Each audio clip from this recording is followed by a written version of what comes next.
புது ரூட்டுல தான் நல்ல ரோட்டுல தான் நின்றாடும் வெள்ளி நிலவு.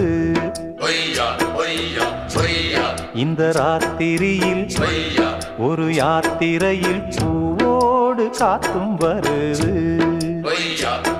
நிலவெங்கே சென்றாலும் நிழல் பின்னால் வராதா? நீ வேண்டாம் என்றாலும் அது வட்டம் ஈடாதா? புது ரூட்டுல தான் நல்ல ரோட்டுல தான் நின்றாடும் வெள்ளி நிலவு. இந்த ராத்திரியில் ஒரு யாத்திரையில் பூவோடு காத்தும் வருது.